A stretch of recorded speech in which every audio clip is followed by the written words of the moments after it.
Buenas tardes, el día de hoy vamos a continuar con este tercer módulo que está relacionado con la formalización de predios rústicos. Ya, hoy vamos a ver uno de los procedimientos que tiene que ver justamente con la formalización de las tierras seriazas habilitadas e incorporadas a la actividad agropecuaria.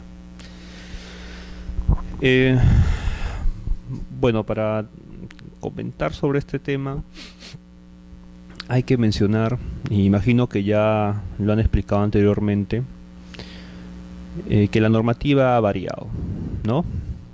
A partir del 2008 las normas de formalización han cambiado. Anteriormente incluso había otra entidad que era la competente de llevar a cabo esos procedimientos. Me estoy refiriendo al ex proyecto de titulación de tierras seriazas, perdón, de titulación de tierras, ¿no? Y catastro rural, el PET. Actualmente pues el PET ha sido fusionado por COFOPRI, ¿no? Y COFOPRI como parte de la fusión también lo que llevó a cabo fue unas reformas, cambios normativos, ¿no? Que involucra básicamente a normas de formalización para el caso de predios rústicos, ¿no? Entendidos estos como los predios serios habilitados y también aquellos rústicos propiamente que vienen siendo explotados de manera económica, ¿no? Entonces hay un nuevo régimen que se está regulando la formalización de predios rústicos. Fíjense, a diferencia de la formalización de predios rústicos que no son terrenos seriazos, ya este procedimiento con el cual estamos empezando se trata de un procedimiento a pedido de parte. Ya es un procedimiento a pedido de parte y, como vamos a ver acá, tiene ciertas reglas para su aplicación, ¿no? Vamos a ver primero el contenido de lo que vamos a ver el día de hoy. Vamos a tratar un poco acerca de las nociones generales, ya de lo que son tierras seriazas, ¿no? Vamos a ver también acerca del procedimiento. Vamos a incidir un poco en los aspectos más relevantes de este procedimiento. Y finalmente vamos a dar algunas conclusiones acerca de la importancia, relevancia o trascendencia que tiene este procedimiento, ¿no? Dentro del ámbito económico. Porque finalmente lo que se busca es de alguna forma incentivar, ¿no?, la inversión privada en este tipo de materia. Antes de ello es bueno comenzar acerca y hablar de la Constitución, ¿no? Fíjense que el sector agrario, el régimen agrario está previsto en la Constitución, ¿no? Hay un mandato constitucional que el constituyente ha dado para que él sea básicamente el Estado quien deba de promover, ¿no?, el desarrollo del sector agrario. Entonces fíjense, la Constitución tiene ya un mandato, ¿no? Y el artículo 88 de esta Carta Fundamental señala que el Estado apoya preferentemente el desarrollo agrario, garantiza el derecho de propiedad sobre la tierra en forma privada o comunal o en cualquier otra forma asociativa. La ley puede fijar los límites, ¿no?, y la extensión de la tierra según las peculiaridades de cada zona. Esto es lo que dice la Constitución, ¿no? Hay que recordar en principio que nosotros estamos en una economía social de mercado, así menciona el artículo 58 de la Constitución, y eso implica de alguna forma algunos principios que garantizan ya la libre iniciativa privada, ¿no? La Constitución garantiza que toda persona natural o jurídica, nacional o extranjera, puede iniciar cualquier tipo de actividad comercial, cualquier tipo de actividad económica. Y es el Estado el encargado justamente de crear las reglas necesarias para que justamente se pueda llevar a cabo esta libre iniciativa privada, ¿ya?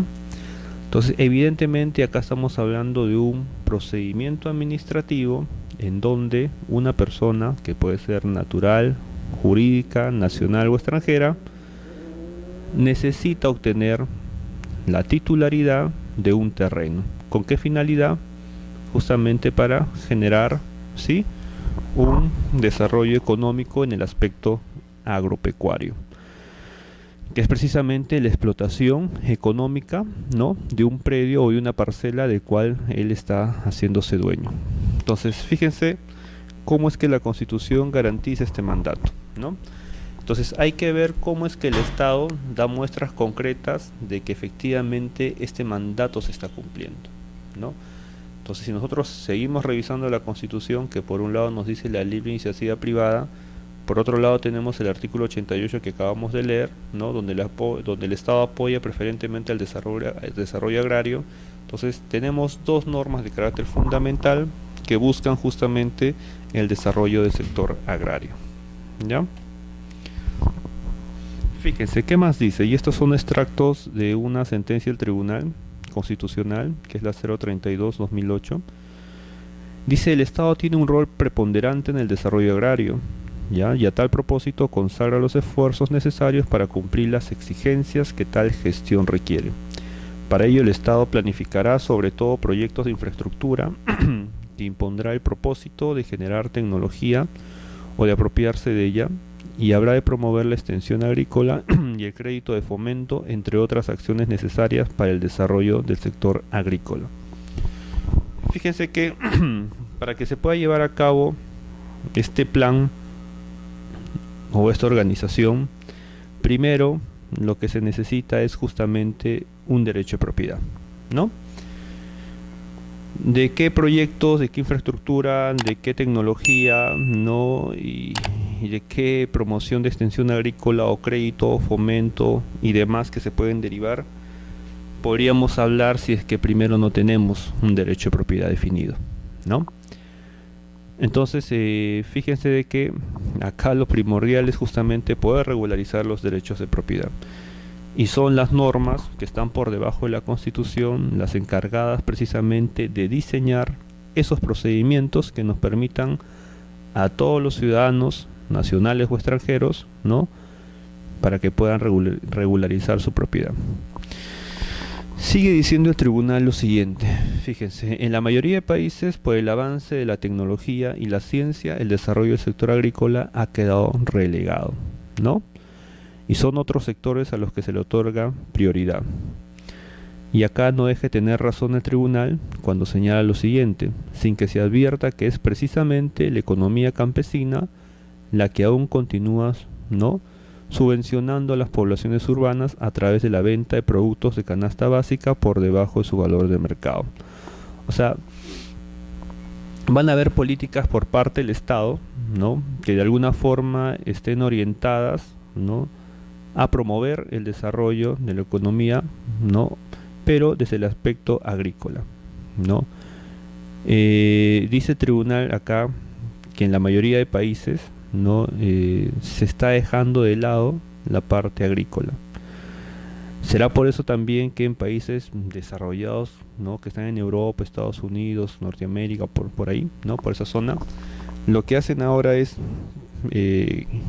importar justamente productos de primera necesidad, ¿no? Ustedes hoy en día podrán ir al mercado, podrán ir al mercado de frutas, a un mercado de abasto, y probablemente ya no vayan a encontrar las frutas que hace algunos años podrían encontrar, ¿no? O la calidad, ¿no?, de verduras, ¿no?, que antes sí podríamos encontrar. No es que hayan desaparecido, sino lo que pasa que estos productos, en buena cuenta, están siendo exportados, ¿no? Están siendo exportados a otros países justamente más desarrollados, donde la política del Estado de esos lugares da prioridad precisamente a la tecnología, a otro tipo, ¿no?, a otro tipo de políticas. Entonces, acá el tribunal lo que hace es simplemente decir algo que es bastante cierto, ¿no? Si todos en el mundo nos pondríamos, o todos los estados del mundo simplemente aprobarían políticas de carácter tecnológico y nadie se preocuparía por el tema agrario, la pregunta es sencilla, ¿no? ¿De qué se va a abastecer la humanidad, ¿no? Entonces, ¿cuál es el mensaje o cuál es la idea o la conclusión de esto que estoy hablando? Es que hay que tener un equilibrio, ¿no? Y la Constitución claramente señala de que el Estado debe fomentar el sector agrario. O sea, Tiene que haber una política, pero tiene que haber una política moderada en el sentido de que se tenga que priorizar tal vez la educación, la salud, pero y otros sectores más, pero tampoco se debe descuidar el tema agrario, ¿ya? Entonces, ese es el mensaje en todo caso que nos está dando acá el tribunal. Y ya para terminar, dice el Estado, pues, respecto al ámbito constitucional, ¿no? El Estado, pues, debe no solo fomentar el desarrollo agrario, sino también garantizar que este objetivo se lleve a cabo, para lo cual ha de proveer de recursos y medios que coadyuven a su desarrollo integral, lo que finalmente redundará en un beneficio para la sociedad. En conclusión, el Estado tiene la obligación de fomentar el desarrollo agrario, otorgando todos los instrumentos y creando los mecanismos necesarios para lograr tal objetivo. Entonces, si el objetivo, nuevamente repito, del Estado peruano, según el Tribunal Constitucional, es fomentar el desarrollo agrario, pues el día de hoy únicamente vamos a hablar tal vez del primer escalón, ¿no? Del primer escalón, que implica justamente obtener derechos de propiedad. Y el ámbito agrario, como vamos a verlo, no solamente se agota con la formalización de tierras seriazas habilitadas. Hay otras modalidades de poder acceder a los terrenos con fines agrícolas. Fíjense, en principio, hay que hablar que este procedimiento ha sido modificado y recogido en el Decreto Legislativo 1089. Acá vamos a verlo, ¿ya? El Decreto Legislativo 1089 se publica el 28 de junio del 2008. Esta norma, repito nuevamente, recoge dos procedimientos de formalización bien diferenciados, ¿ya? Lo que son esos procedimientos a pedido de parte, que es la regularización de tierras seriezas habilitadas, ¿no?, al 2004, y también la formalización de predios rústicos, ¿ya?, que se da tanto en terrenos del Estado como en propiedad privada. Eso lo vamos a ver en la siguiente sesión, ¿ya?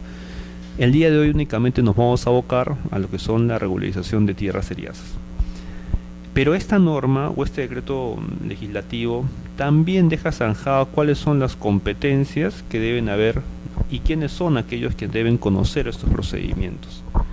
En el 2008, para ubicarnos en el contexto, cuando se apruebe esta norma, ya se había dado la fusión que les había comentado, ¿no? Ya no existía el PET. Curiosamente, esta competencia, estamos hablando de un régimen agrario, y hemos así empezado por la Constitución.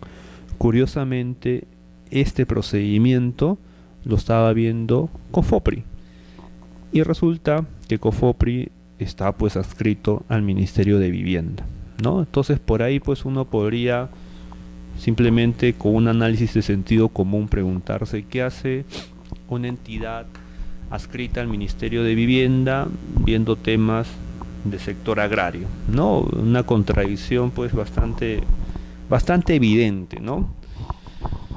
Sin embargo, la explicación, porque bueno, si uno le quiere buscar alguna justificación a este cambio, ¿no?, básicamente se daba por lo siguiente, ¿no? Lamentablemente las normas de esa época en materia agraria, ¿no?, no eran lo suficientemente claras, ¿no?, y además no eran suficientemente garantistas.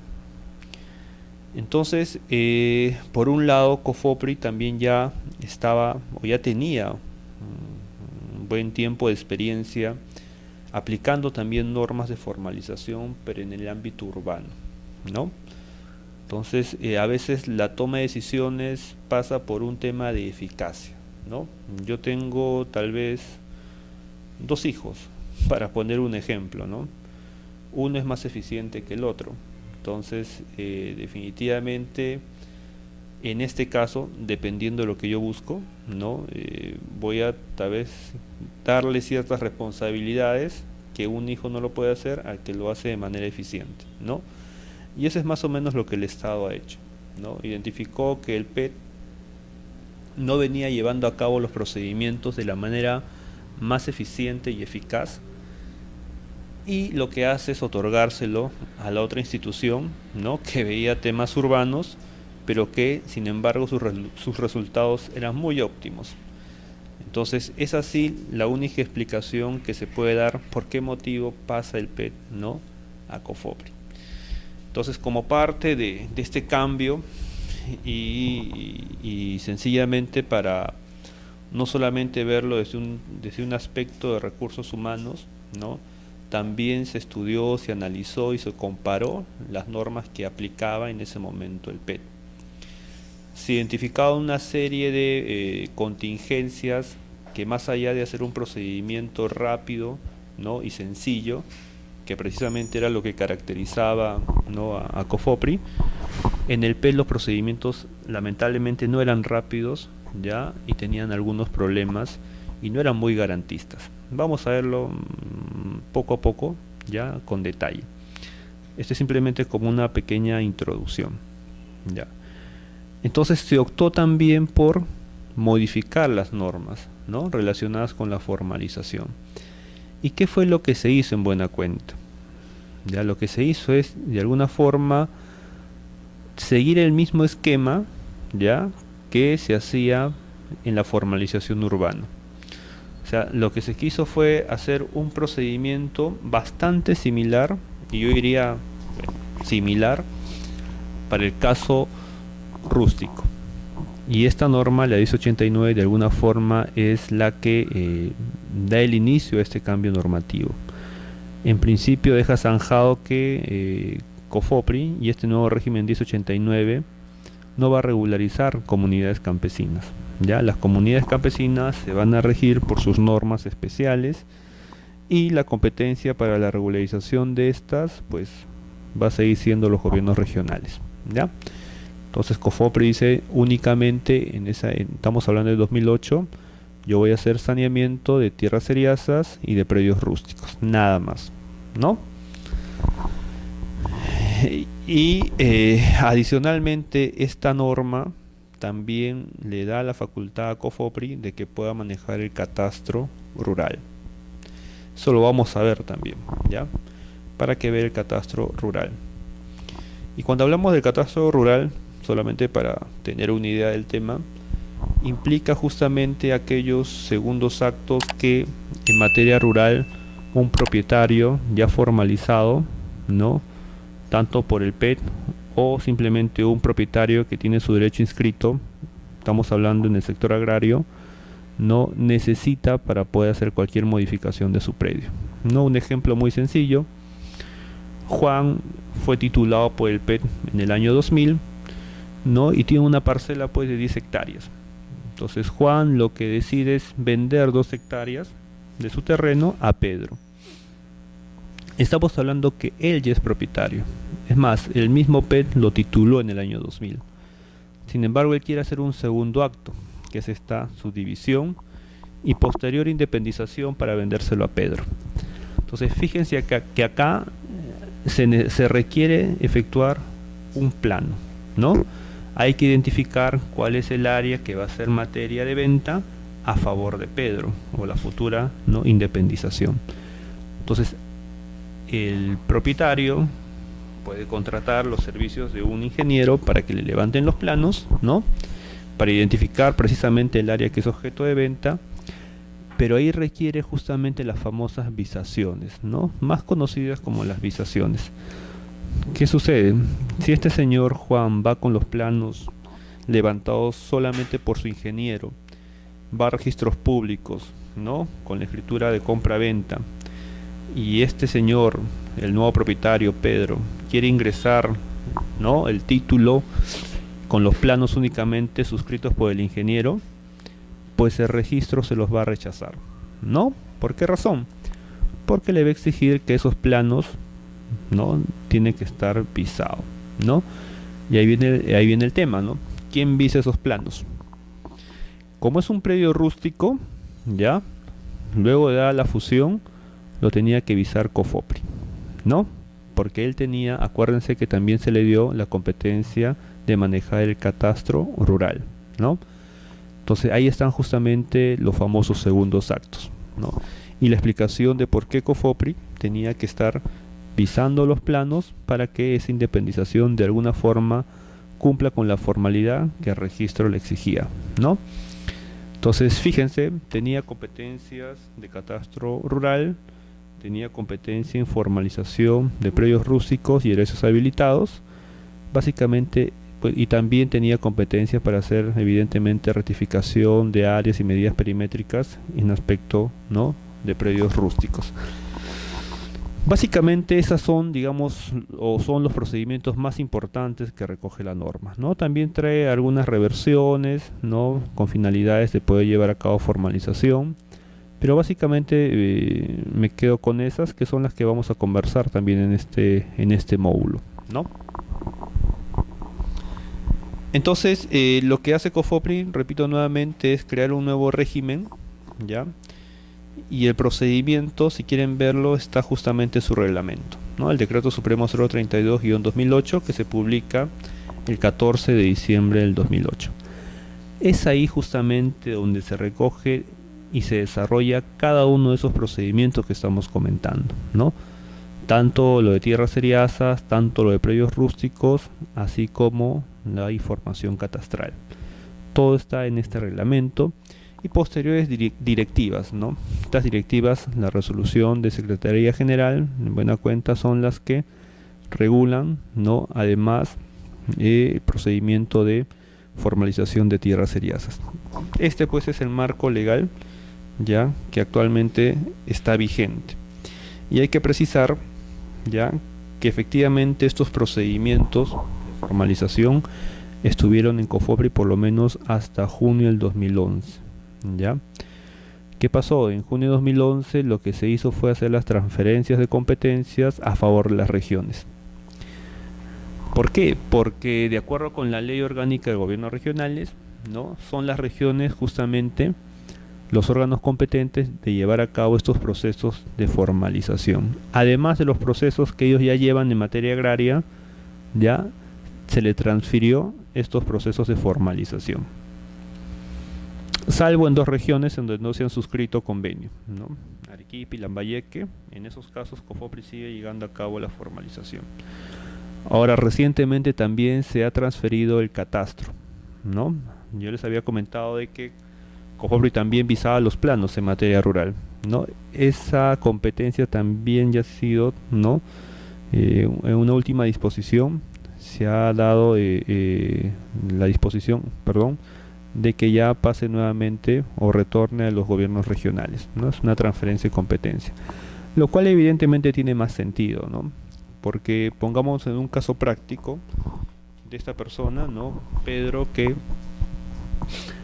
adquiere un predio y evidentemente lo que quiere es visar los planos, pues tendría que ir pues al gobierno regional, ¿no? Porque es el gobierno regional quien, ojo, va a llevar a cabo el proceso de formalización o deslinde y titulación de comunidades campesinas, va a llevar a cabo ahora todos los procesos de formalización de tierras seriazas, ¿no?, de predios rústicos y también de algunas normas especiales, ¿no?, relacionadas con tierras seriazas.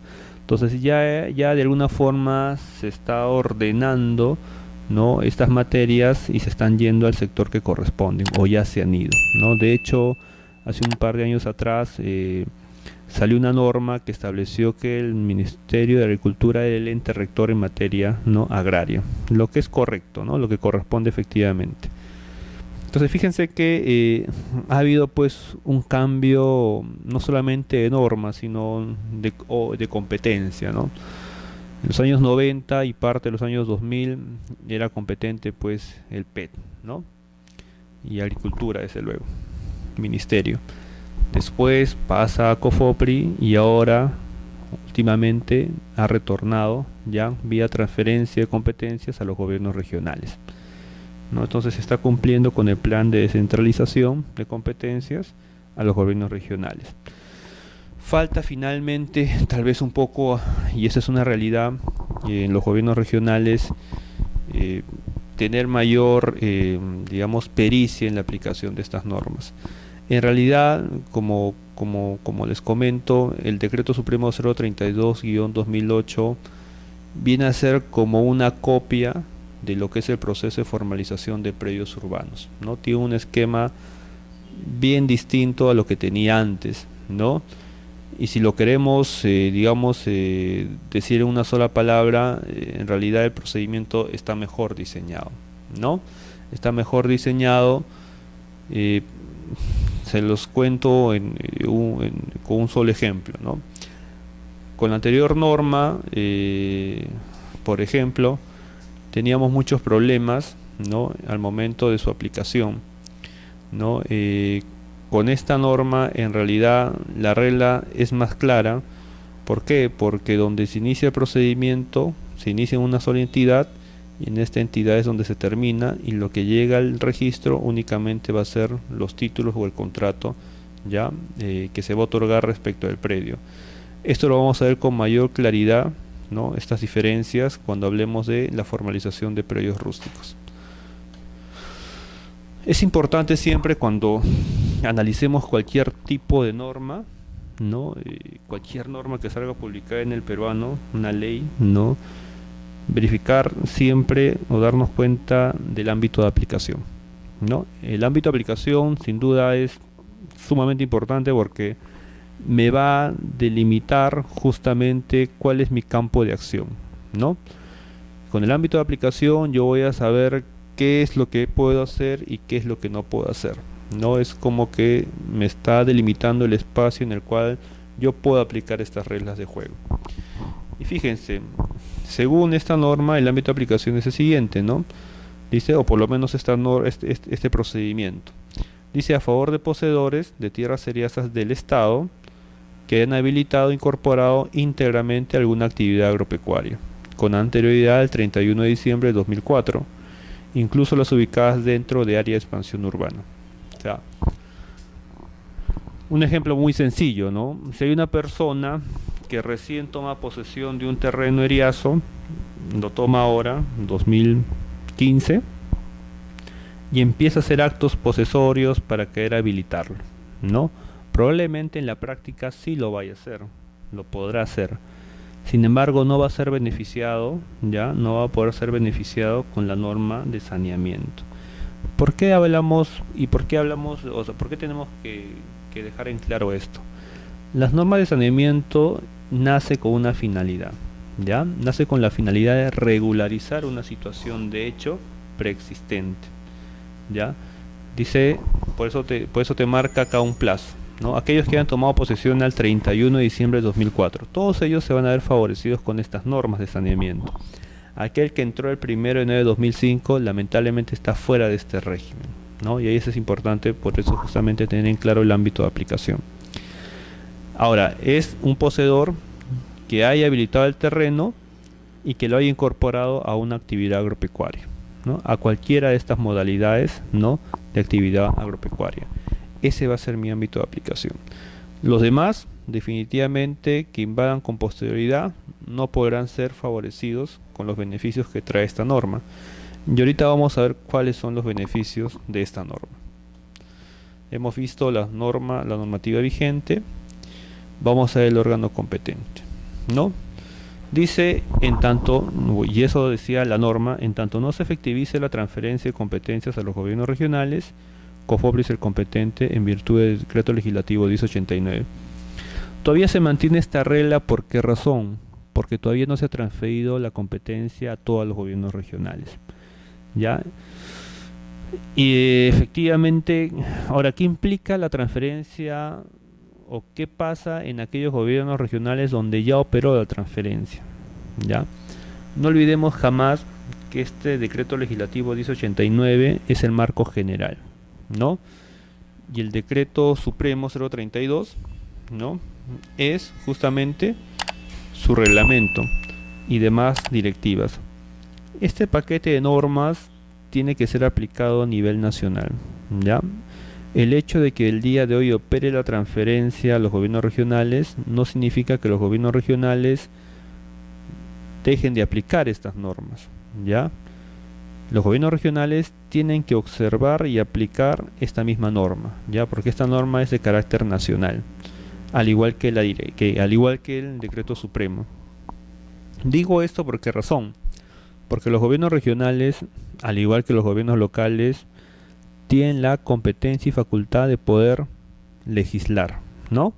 a través de sus ordenanzas ellos pueden legislar y sus ordenanzas tienen rango de ley, ¿no? ¿Qué significa eso?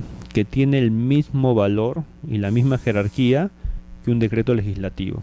Entonces, a veces ciertos gobiernos regionales tienen ese problema, ¿no? De decir, bueno, a mí no me gusta el decreto legislativo 1089, no me gusta el 032, porque tal vez no se adecua o no recoge la realidad que yo tengo, ¿no? Entonces suelen sacar o una ordenanza, ¿no? Para de alguna forma modificar, crear, ¿no? O incorporar nuevos supuestos de hecho a este marco general. ¿Ya? Eso no puede suceder, no puede pasar. Repito nuevamente, estas normas son de carácter general y los gobiernos regionales van a tener que aplicarlas. No pueden modificarlas, no pueden dejar de utilizarlas, no pueden derogarlas. Tienen que aplicarlas porque son de carácter general. Y si en algún momento ellos aprueban ordenanzas con la finalidad de modificar, etcétera, etcétera, pues esas ordenanzas sencillamente son inconstitucionales, ¿no? Pero esa inconstitucionalidad tendría que ser declarada, ¿no?, por el órgano competente, que en este caso sería el Tribunal Constitucional. Pero ya está quedando, parece bastante claro por parte de los gobiernos regionales que no pueden modificarlo, ¿ya? Entonces hay que estar atentos siempre a este tipo de problemitas que se presentan en la práctica, básicamente por un tema de desconocimiento, ¿no? Lo cierto es que son normas de carácter general. Es así como la ley de playas, ¿no? Existe una ley de playas que se aplica en toda la costa del Perú. Sin embargo, muchas playas están dentro de la jurisdicción de un gobierno local. Igualmente, los gobiernos locales tienen competencia para poder aprobar ordenanzas y sus ordenanzas tienen rango de ley, ¿no? Y sus ordenanzas pueden crear, modificar procedimientos, pero es la misma lógica. Jamás un gobierno local podría sacar una ordenanza que vaya en contra de la ley de playas, ¿ya? La misma regla se aplica en el caso de formalización de predios rústicos en general, ¿no? Tanto para idiazos como para predios rústicos en general. Ahora vamos a entrar con unos conceptos básicos, ¿no? Ahí podemos ver los gráficos y sencillamente nos dice que son tierras eriazas, ¿no? Y son aquellas que no son productivas por falta o exceso de agua, ¿no? Ese es un concepto que se maneja para el aspecto agrario, ¿no?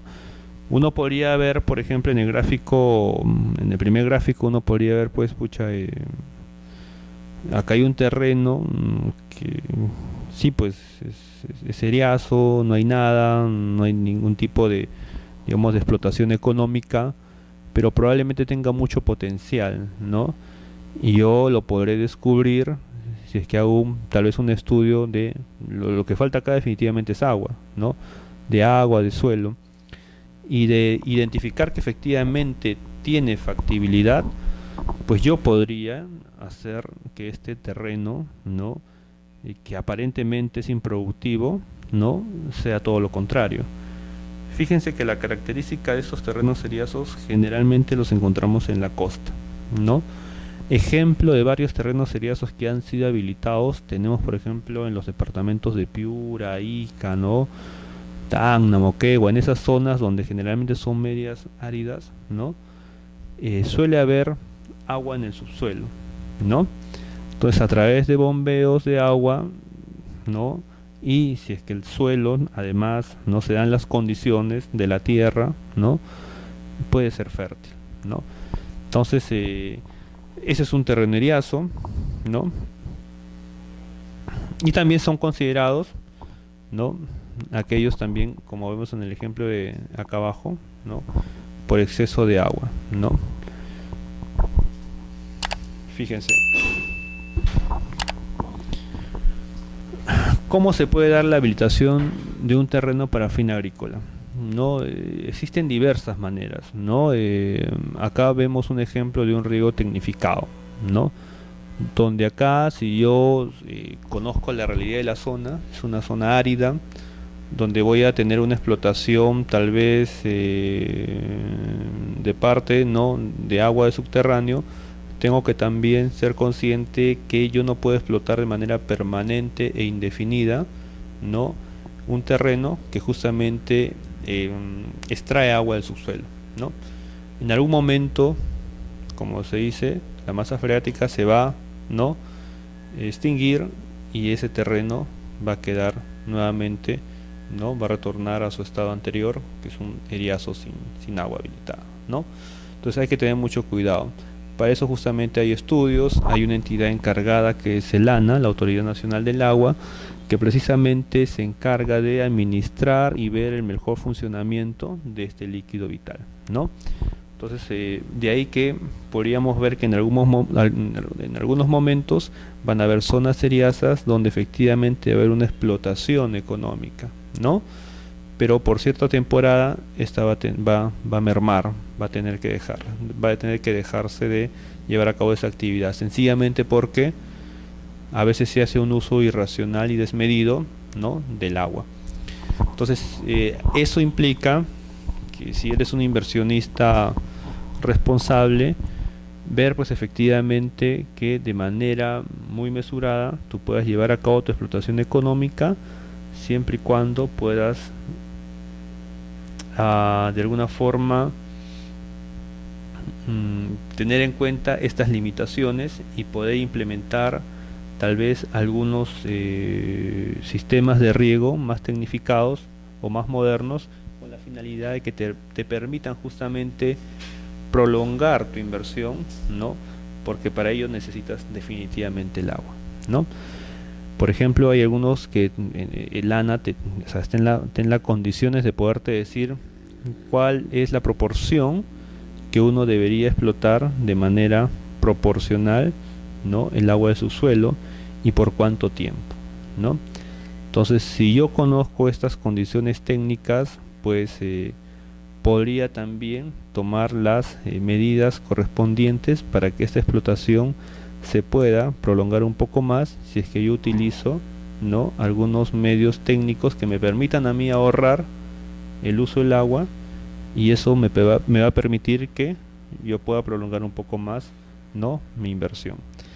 Entonces fíjense que esto uno ve y aparentemente pues ese terreno pues podría estar improductivo, ¿no? Entonces, sin embargo, hay la posibilidad de que uno lo pueda incorporar, y de eso se trata justamente este procedimiento, ¿no?, de incorporarlo a la actividad agropecuaria. Finalmente podríamos ver cuál es el resultado, ¿no? El resultado de esta explotación. Hola, ¿cómo estás?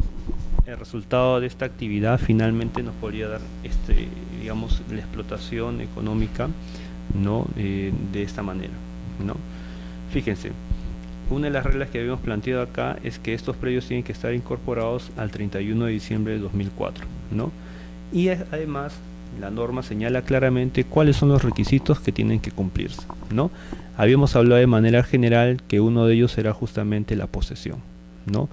Era indispensable, cuando hablábamos justamente del ámbito de aplicación, ¿no?, que está por acá, ¿no?, que teníamos que estar frente a poseedores, ¿no?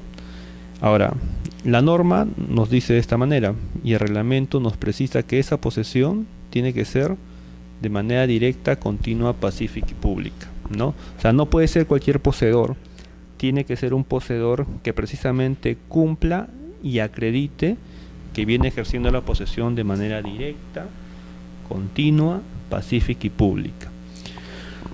Nosotros los abogados, o la mayoría de abogados, es bastante nuevo este término de posesión directa, ¿ya? Generalmente, y lo digo esto porque así está en el Código Civil, se habla pues únicamente de posesión continua, pacífica y pública, ¿no?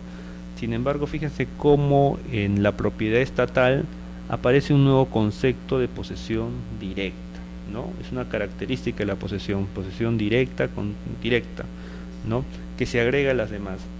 Entonces, la pregunta es, ¿qué debemos entender por esta posesión directa, ¿no? Bueno, eso ha sido todo un tema, pero en realidad la posesión directa implica de que justamente el poseedor tendría que estar en contacto directo físico sobre el bien, ¿no? Lo puede hacer él directamente o lo podría hacer a través de un representante, ¿no? Yo podría darle, por ejemplo, un poder a mi primo, a mi amigo, a mi cuñado, etcétera, etcétera, ¿no? Para que él pueda estar en posesión de mi terreno. Pero lo que sí importa, es indispensable que se encuentre ahí al sujeto, que hay una relación entre el sujeto y el bien. Te pide un año, ¿no? Mínimo un año, pero tiene que ser al 31 de diciembre del 2004. Ahorita vamos a ver, ¿ya? La posesión tiene que ser por lo menos un año. Entonces, esas son las características, ¿no? La posesión directa, el contacto directo con el bien, también tiene que ser continua. ¿Qué significa? Que si yo entraba en enero, tendría que acreditar que estoy enero, febrero, marzo, abril y que cumple el plazo que la ley me exige, ¿ya? Sin embargo, cuando hablamos de la posesión continua, hay que entenderlo de manera relativa. ¿Por qué razón? Un ejemplo muy práctico. Yo el día de hoy, bueno, en enero tomo posesión de un terreno, ¿ya? En enero tomo posesión, pongo, digamos, lo empiezo a habilitar, hago actos de posesión. Sin embargo, no voy febrero y nuevamente retorno en marzo, ¿ya? Pero fíjense, yo tengo que no solamente hacer actos posesorios, sino que además acreditar que los he venido realizando. Y para acreditar, en realidad tendría que ser con documentos, ¿no? La única forma de yo probar algo es con documentos, ¿no? Entonces yo puedo tener documentos que he podido generar, por ejemplo, en enero, ¿no? Donde puedo acreditar el movimiento de la tierra, ¿no? Tal vez la compra de semillas, etcétera, etcétera, ¿no? Y después hay un lapso de 3 o 4 meses donde yo no he estado físicamente, pero retorno al predio después de 4 meses. Igual manera, en ese mes que he retornado puedo generar documentos que muestren que efectivamente yo estaba en posesión. Entonces fíjense que ahí hay un lapso de febrero, marzo, abril, donde supuestamente yo no estaba en posesión. La posesión continua implica de que yo tendría que haber estado, ¿no?, en contacto del predio todos esos meses. Sin embargo, acá sí también hay que tener de alguna forma, si se quiere ver, no solamente ver las normas previstas en el reglamento, sino también ver otras normas, como por ejemplo el Código Civil. En el Código Civil van a haber algunas presunciones de posesión, ¿no?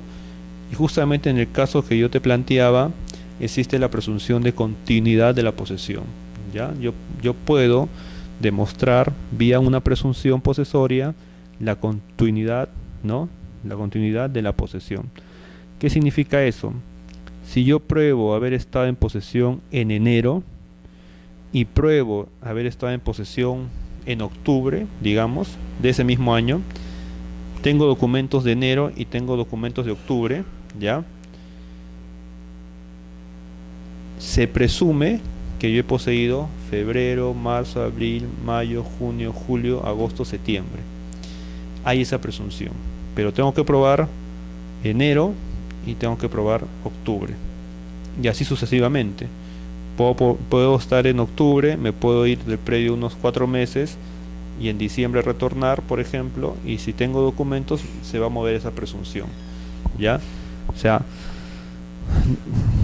estas presunciones juegan justamente a favor de los poseedores, ¿ya? Después, la condición de que tiene que ser una posesión pacífica también implica lo siguiente, ¿ya? ¿A qué alude que la posesión deba ser pacífica? Debe estar exenta de violencia, ¿ya? Es decir, si bien es cierto, yo podría ingresar al predio, fíjense, yo podría ingresar al predio de manera violenta a través de una usurpación, ya yo podría usurpar un terreno, podría haber encontrado ese terreno eriazo donde solamente pues estaba algo cercado, ¿no? Tenía cercos, por ahí había tal vez un par de plantas, ¿no?, que estaban en proceso, ¿no? Y yo entro en posesión. Si el poseedor no hace ninguna acción en contra mía, automáticamente mi posesión se convierte en pacífica. Ya, fíjate, entré tal vez de manera violenta, usurpé, entré por las noches, etcétera, etcétera. Pero si el poseedor no hace ninguna acción en contra mía, mi posesión se convierte en pacífica. ¿Ya? Entonces, la pacificidad tiene que ver, uno, de que no se demuestra que hay violencia. Si en este supuesto que yo te comenté no se demuestra que yo ingresé de manera violenta, no hay cómo demostrarlo, pues sencillamente se reputa que la posesión es pacífica. Todo lo contrario sería de que más bien sobre mí recaiga una denuncia de usurpación, o peor aún, que hay una sentencia de usurpación donde me ordenan a yo restituirte la posesión. Entonces ahí definitivamente yo no estaría cumpliendo con este requisito que es la pacificidad, ¿no? También tenemos que la posesión tiene que ser pública, ¿no? Por la posesión pública, ¿qué debe entenderse, no? De que efectivamente todo el mundo tiene conocimiento, bueno, no todo el mundo, ¿no? Las personas de la zona, del lugar, del sector, del valle, ¿no? Tendrían que tener conocimiento de que tú eres el poseedor, ¿no? No puede ser una posesión clandestina, o sea, no puede ser una posesión donde nadie sepa quién es la persona que vive ahí. No, tiene que ser una posesión pública donde todo el mundo pueda saber que fulanito de tal se encuentra en posesión del predio. Básicamente estos son, digamos, los requisitos relacionados con la posesión, ¿ya? Directa, contacto directo con el predio, que lo puedo hacer directamente yo como beneficiario o lo puedo hacer a través de un tercero. Pero eso también tiene que estar probado, no tiene que haber una carta poder, una autorización, etcétera, etcétera, que demuestre que efectivamente él ejerce la posesión por mí. Continuidad, ¿no? Es mejor si es que yo estoy desde enero hasta diciembre, porque ahí vivo y lo exploto, etcétera, etcétera. Pero si por algún motivo yo tuve que dejar el predio, ¿no? Por razones de salud, por razones de educación, etcétera, etcétera, o de trabajo, también se me permite poder, ¿no? Colgarme de esta presunción de continuidad y puedo cumplir con este requisito. Y la pacificidad implica en realidad no tener ningún conflicto, ¿no? Y no haber, digamos, que hay alguna sentencia en mi contra, ¿no? Relacionada con la pacificidad en la posesión. Y pública, que todo el mundo tenga conocimiento, o todas las personas del sector o del valle tengan conocimiento que efectivamente yo estoy en posesión de ese predio, ¿no?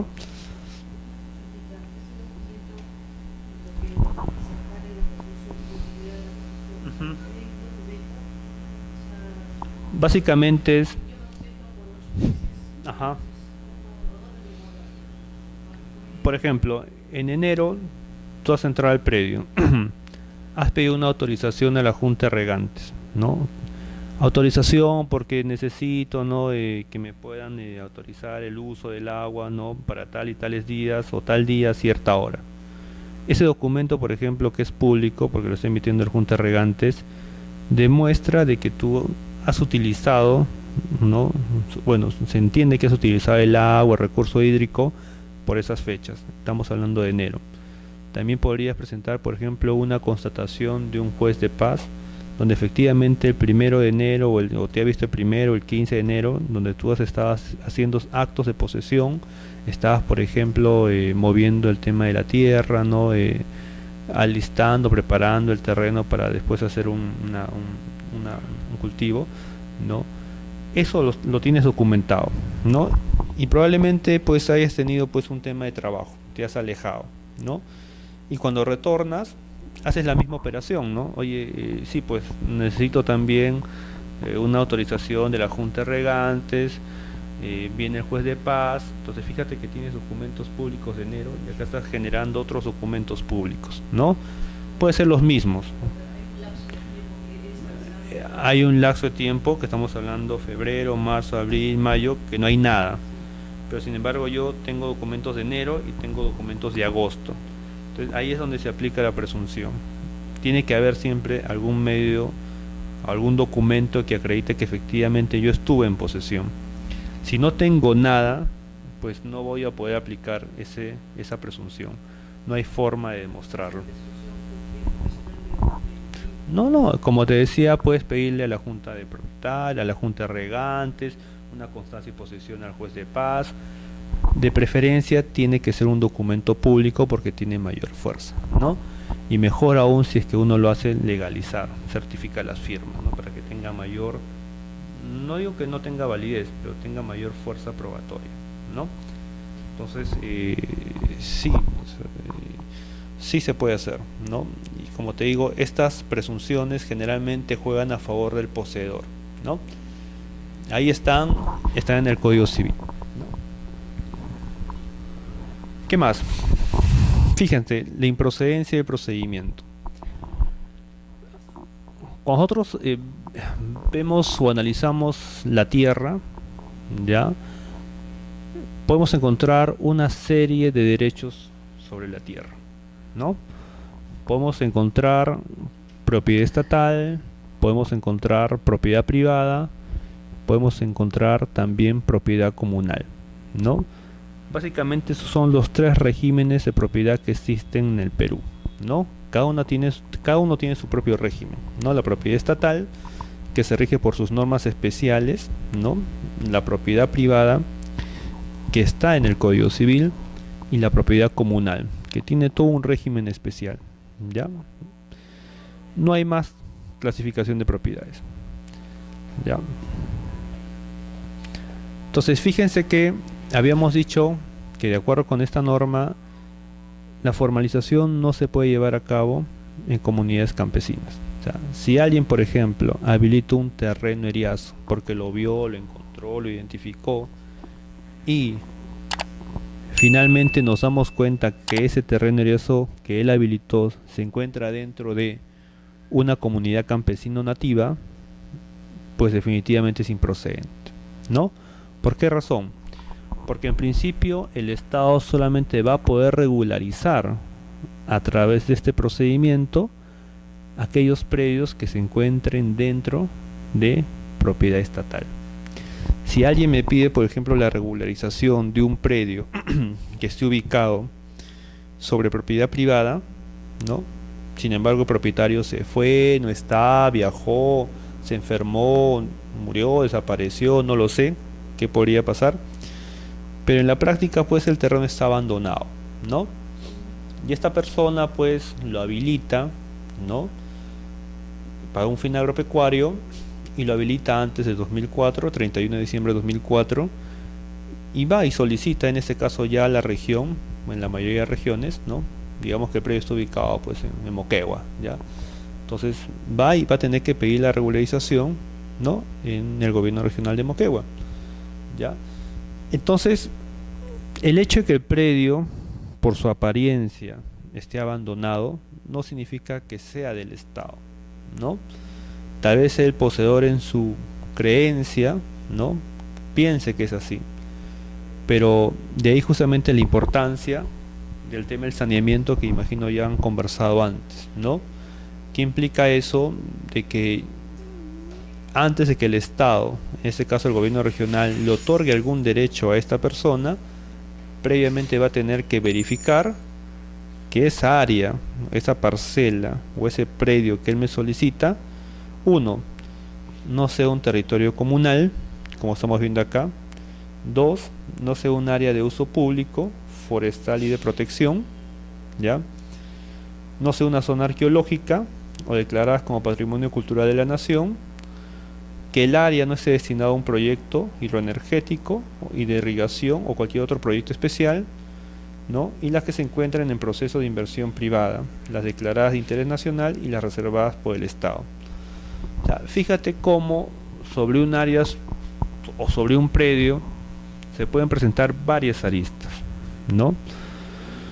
Yo veo el terreno, probablemente por la dimensión y la ubicación, bueno, yo tomé posesión, le empecé a habilitar y cuando pido la regularización me doy cuenta que ese terreno pues es una zona arqueológica. Yo no la veo, ¿no? Porque la zona arqueológica no está acá arriba ni te dice, oye, por si acaso acá estoy, ¿no? Sino que parte de la investigación puede justamente identificarse que exista una zona arqueológica, o tal vez, en el mejor de los casos, ya el Ministerio de Cultura lo tiene identificado, ¿no? Entonces, Por eso es muy bueno, o es lo recomendable, aquellas personas que quieren hacer alguna inversión, ¿no? Alguna inversión en materia y en realidad en cualquier tipo de inversión, nuevamente empezamos, tiene que iniciar con la propiedad, ¿no? Vamos a poner un ejemplo paralelo, no en el ámbito agrario, sino en el sector o en el ámbito urbano. Ahora que está tan de moda, pues, ¿no? La construcción de edificios, ¿no? Propiedad exclusiva, propiedad común, venta de departamentos, etcétera, etcétera. Fíjate que ahí la inversión del privado, nuevamente repito, porque la Constitución nos dice libre iniciativa privada, o un nacional o un extranjero, ¿no? Natural o jurídica. Imagínate, en tu caso, ¿no? Tú eres una persona que se dedica a la materia inmobiliaria. Identificas un terreno aparentemente vacío, ¿no? Y tú sabes que la inversión que vas a hacer ahí no va a ser pues de 200 soles, 300 soles, probablemente sea medio millón o 1 millón de soles, ¿no? Entonces, fíjate que el monto que tú vas a invertir es alto, ¿no? Entonces, lo primero que tiene que hacer un inversionista, ¿no? Es saber dónde vas a poner tu dinero sea seguro, ¿no? ¿Eso qué me implica? A que yo tenga que ver que efectivamente ese terreno sea de mi propiedad, que esté debidamente saneado, ¿no? Ya han habido muchos casos donde la gente invierte y después se da con la sorpresa de que ese terreno no era de quien le vendió, o sencillamente sobre ese terreno recaía una duplicidad registral, ya, o sencillamente sobre ese terreno había ya de por medio un proceso judicial que no se anotó en la partida porque no es obligatorio hacerlo, ¿no? Y después con el tiempo pues llega la sentencia o el mandato judicial y le dicen restitúyase la propiedad a fulano y tal. Sin embargo, tú ya has hecho la inversión, ¿no? Entonces, fíjate qué tan importante es, o qué tan importante es hoy en día, de que cualquier tipo de inversión que implica justamente el uso de un terreno, ¿no? Primero tenga que garantizarse que éste sea propiedad de él. Eso implica justamente el saneamiento.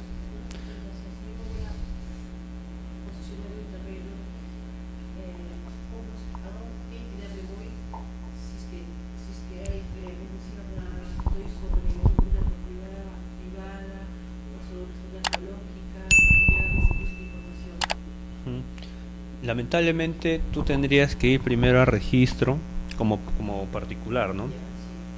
O contratas tal vez a un especialista en tema de saneamiento, o lo puedes hacer tú y te registros, ¿no? Primero hacer un levantamiento del área que te interesa, ¿no?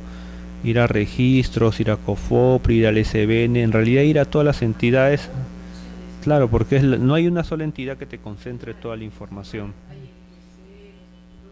Exactamente. Ujú. Entonces todo eso tú tienes que filtrar, ¿no? Entonces acá, por ejemplo, los usuarios presentan, oye, quiero regularizar mi posesión. En muchos casos simplemente tomaron posesión y nada más. Entonces cuando ya llega el pedido al gobierno regional, el gobierno regional tiene que hacer esta investigación. Si determina que el área que él pide está en territorio comunal, improcedente. ¿Qué implica? Que este señor tendría que pedirle a la comunidad que le alquile, que le arriende, no lo sé, o que le venda, pero el Estado no le puede dar. Si es un terreno nuevamente que es de uso público, igual, no va. Patrimonio cultural, tampoco va. Destinado a un proyecto hidroenergético, tampoco va. Te das cuenta cuáles son los supuestos por los cuales no procede, ¿no? Lamentablemente cuando uno toma posesión no hay un letrero grande que diga comunidad campesina, proyecto eléctrico, interés nacional, área reservada, no dice nada. Entonces, por eso, antes de hacer una inversión, si es que es una inversión grande, con mayor razón debería hacerse una investigación para ver qué derechos pueden recaer sobre el predio, ¿no? Y así justamente evitar este tipo de contingencias que a la larga lo que va a hacer es generarte más problemas, ¿no?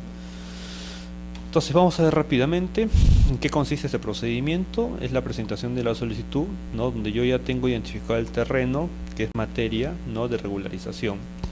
Evidentemente esto ingresa, ¿no? Y lo que va a hacer la administración pública es verificar que efectivamente se cumplan con los requisitos que tanto exige la norma como el reglamento, ¿no? Y después, ¿qué hace la entidad pública? Es el diagnóstico que te digo, ¿no? Investiga si es que hay derechos preexistentes ahí, si es que hay procesos judiciales, que no haya comunidad, etcétera, etcétera. Si finalmente se determina que el terreno está limpio, es del Estado, no tiene ningún tipo de contingencia, se va al segundo o se pasa a la siguiente etapa, que es la inspección de campo. Ya en la inspección de campo yo tengo que verificar que efectivamente lo que tú me has pedido efectivamente se lleve a cabo, ¿no? Que exista pues efectivamente la explotación económica de un terreno, que lo hayas habilitado, ¿no? Que lo vengas, que se encuentres en posesión directa, continua, pacífica y pública, ¿no? De ser así, se emite un informe técnico legal positivo, ¿no? ¿Qué implica eso? Efectivamente, fulano de tal está en posesión con anterioridad al 31 de diciembre de 2004, tiene posesión directa, continua, pacífica, pública, el predio está en sobreterreno del Estado, ¿no? Tiene un fin agropecuario, en otras palabras es un informe positivo, ¿no? Una vez que se hace el informe positivo, donde supuestamente tú ya estás apto para que se te venda ese terreno, se tiene que hacer una publicación. ¿Y cuál es la finalidad de publicación? La publicación sencillamente tiene como finalidad que todo el mundo tome conocimiento de que cierta persona está regularizando su propiedad, ¿no? ¿Con qué finalidad? De que se pueda presentar un tercero, de ser el caso, o se puede presentar tu esposo, no tu esposa, porque muchas veces las personas se presentan como solteros y en realidad son casados, ¿no? O finalmente es una posesión o es un terreno, es una habilitación que lo ha hecho toda la familia y solamente uno lo quiere regularizar. Entonces ahí la norma lo que hace es un poquito garantizar la transparencia, ¿no? Y justamente evitar cualquier tipo de contingencia futura, ¿no? Hecha la publicación, se hace la notificación de oferta de venta. O sea, si nadie se opuso, lo que sigue ahora es otorgarte la oferta de venta. Porque este es un predio que se vende a valor arancelario. Y el valor arancelario es pues bastante barato, ¿no? El Estado lo vende, pero a un valor arancelario. Es muy diferente al valor comercial. El valor comercial, por ejemplo, es lo que vale en el mercado, ¿no? El valor arancelario lo fija pues el ministerio, ¿no? Dependiendo de la ubicación y ciertas características del predio. Pero generalmente los terrenos seriazos pues son bastante baratos, ¿no? Si se cancela dentro del plazo que establece la oferta de venta, ¿no? Automáticamente lo que corresponde ahora, como ya hay un pago, es justamente otorgar el título de propiedad. Y este título de propiedad evidentemente tiene que inscribirse en el registro, ¿no? Ahora, ¿cuáles son los aspectos relevantes del procedimiento, no? La existencia de restos arqueológicos, ¿no? Ese es básico. Tiene que acreditarse que sobre el terreno que tú me vas a comprar no existe un resto arqueológico, ¿no? De haberlo, definitivamente no te lo voy a poder vender. También la constancia y zonificación. Habíamos dicho de que por regla general estos terrenos tienen que estar ubicados en zona rural, pero excepcionalmente podrían estar ubicados en zona de expansión urbana, ¿no? Si está en zona de expansión urbana, sí se le puede otorgar su título, ¿ya? Pero va a tener una cláusula resolutoria, en el sentido siguiente, ¿no? Que el señor o este favorecido no podrá vender el predio o destinarlo, perdón, a otra finalidad durante 5 años. ¿Ya? Si, por ejemplo, hoy día yo lo compro, está en zona urbana, zonas de expansión urbana, perdón. Hoy día lo compro y yo de acá a la semana ya lo estoy lotizando y vendiendo, automáticamente ese predio revierte y retorna al Estado, ¿no? Porque hay un incumplimiento por parte del comprador. La norma dice que yo tengo que tener ese predio destinado a esa finalidad durante 5 años como mínimo. Después ya podría yo hacer con mi predio lo que me corresponda o competa, ¿no? 5 años. No, digamos hoy día me otorgan el título, 2015. Hasta el 2020 yo no puedo hacer o destinar el predio por una cosa que no sea la agropecuaria, ¿ya? Es contado a partir de que te otorgan el título, ¿no? Así es, así es. Ahora también está el recurso de oposición. Habíamos dicho que el recurso de oposición tiene como finalidad, pues, de alguna forma darle la transparencia al procedimiento, ¿no? Para que mañana más tarde esto no se judicialice, ¿no? Entonces, y en realidad garantiza de que no se pueda perjudicar derecho de ningún tercero, ¿ya? Esa es la finalidad del recurso de oposición.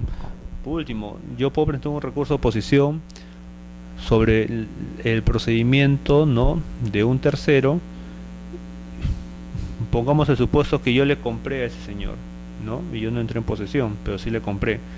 Podría acreditarle justamente la transferencia de posesión a mi favor, ¿no? Es una oposición.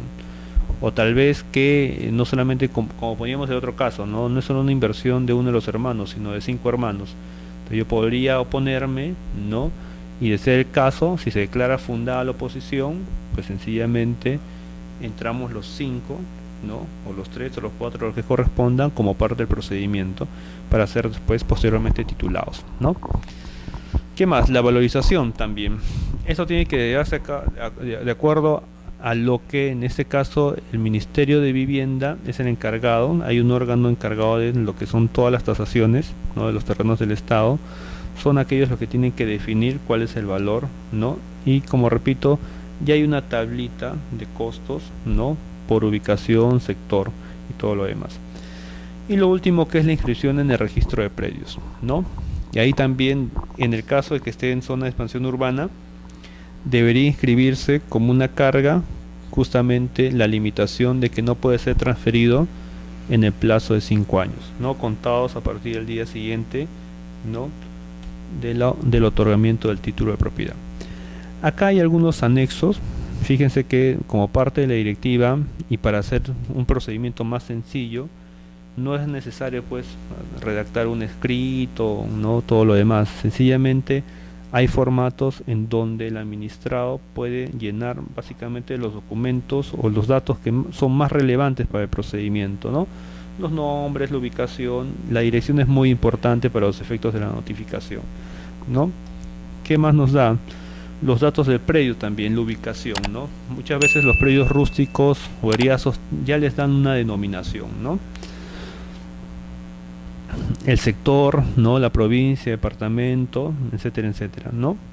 Entonces, estos son los datos que mínimamente debe tener la solicitud. Y digo mínimamente porque es lo que le interesa en realidad al funcionario, ¿no? Lo demás ya lo puede obtener como parte del diagnóstico que se va a efectuar. La inspección o el acta de inspección también, ¿no?, tiene que tener estos requisitos, ¿no?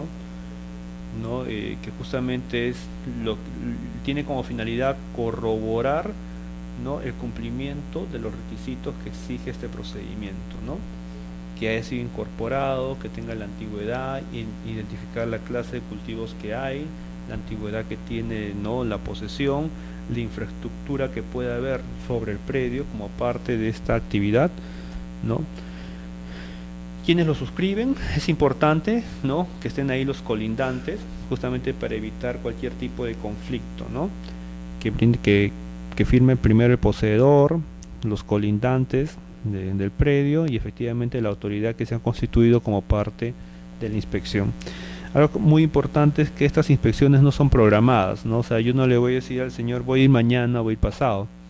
Es inopinado. Yo programo de acuerdo, ¿no?, a mi capacidad, ¿no?, digamos, de recursos y por sectores. Entonces, eso lo que me garantiza a mí es que haya más transparencia en el procedimiento, ¿no? Porque si yo le digo al señor voy a ir mañana, pasado, pues probablemente esos días el señor haga un esfuerzo en estar en posesión, en poner algunas plantitas, y eso ya no es un procedimiento regular, ¿no? Eso más bien de alguna forma me está contaminando el procedimiento y de eso no se trata, ¿no? Acuérdense que acá la finalidad de todo esto es contribuir un poco a la inversión privada, a generar fuentes de riqueza, ¿no? Todo esto de acá va a traer como consecuencia tal vez exportación de paltas, exportación de chirimoyas, y todo eso va a generar empleo, no solamente porque obviamente la actividad agropecuaria que se genere acá no solamente va a ser atendido por la persona, probablemente va a tener que intervenir más de una persona probablemente sean como 5 o 6 personas dependiendo, ¿no?, del terreno, de la ubicación, el área y todo lo demás. Entonces, si te das cuenta, esto de acá va generando como fuentes de riqueza, pequeñas fuentes de riqueza, pequeñas fuentes de trabajo. Entonces es muy importante, ¿no?, de que no se pierda esa perspectiva, ¿no? La titulación, la regularización tiene esa finalidad, ¿no?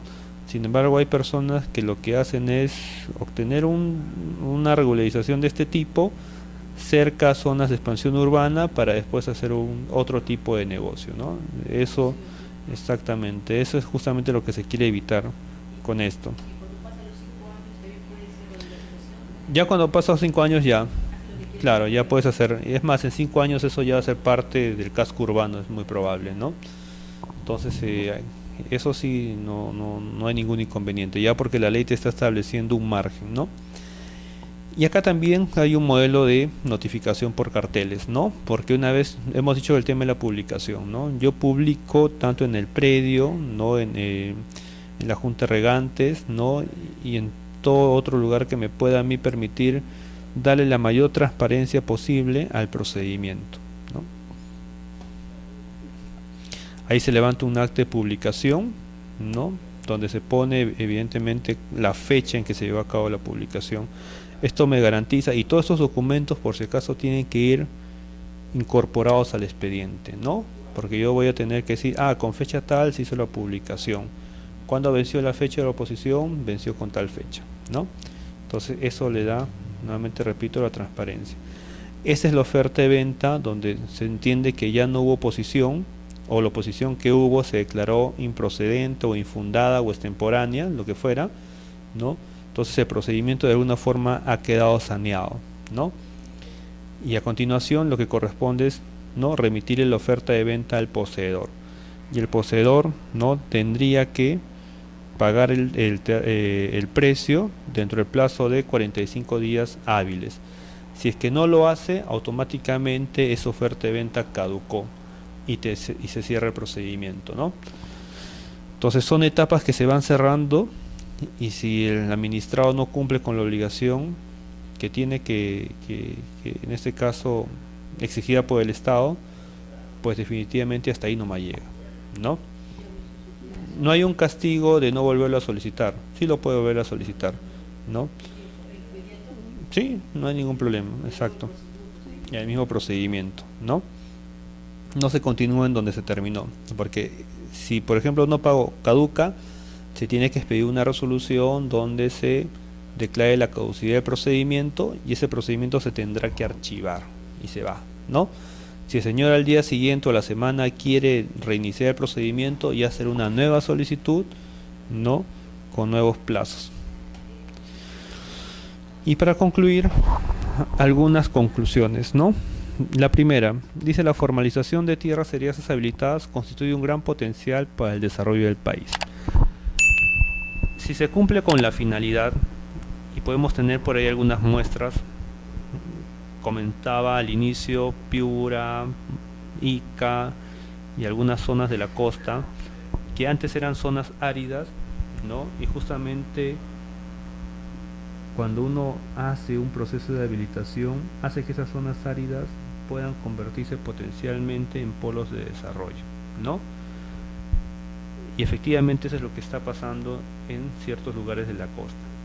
Requisito indispensable, evidentemente, que haya recurso hídrico.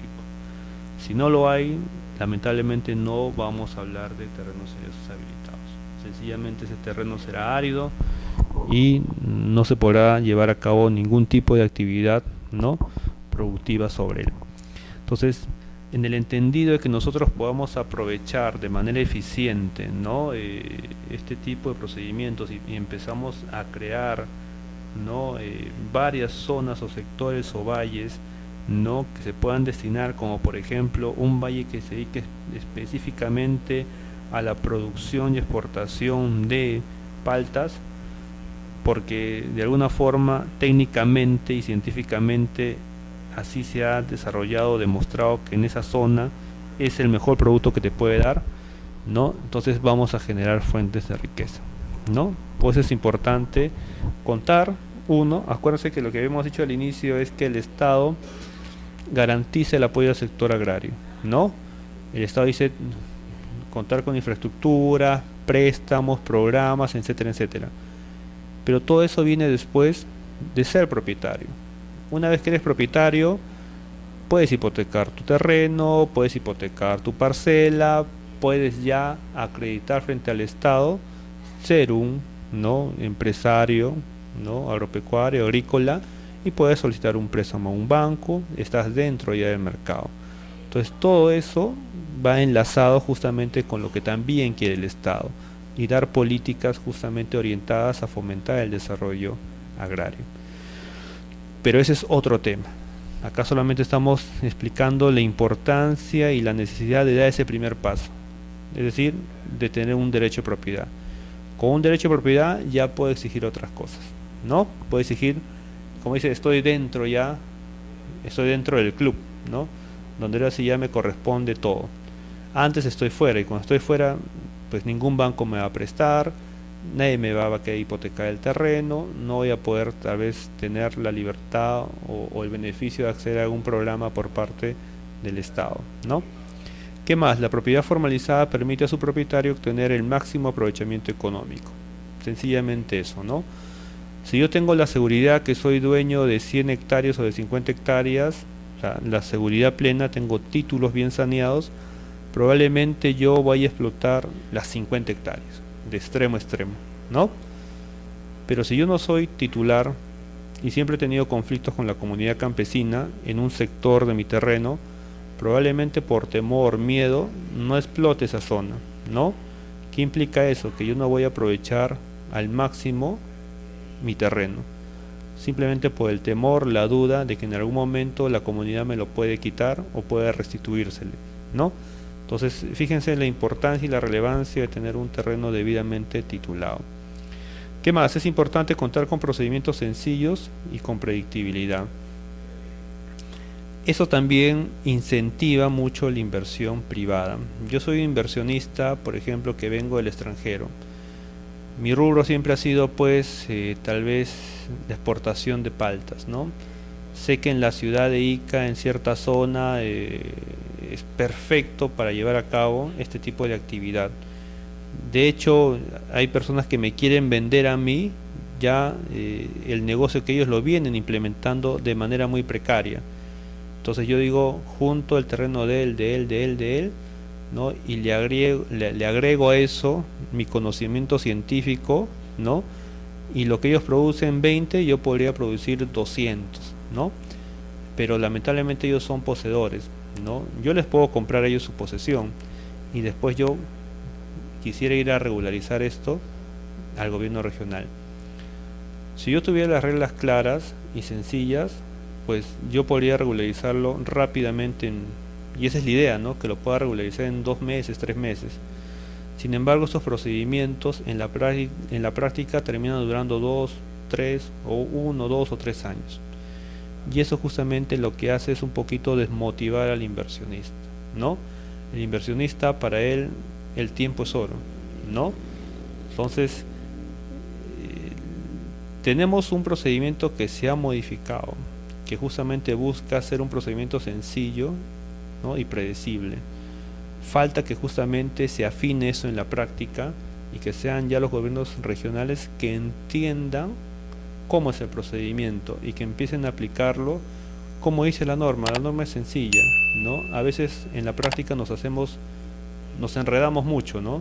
¿Por qué? Porque no tenemos claro cuál es el objetivo del procedimiento y dónde están las principales contingencias que tenemos que identificar. Una vez que podamos solucionar estas, se entiende que el procedimiento, como está diseñado, debería ser sumamente rápido y sencillo, ¿no? Bueno, con eso terminamos y continuamos el día lunes, ¿ya?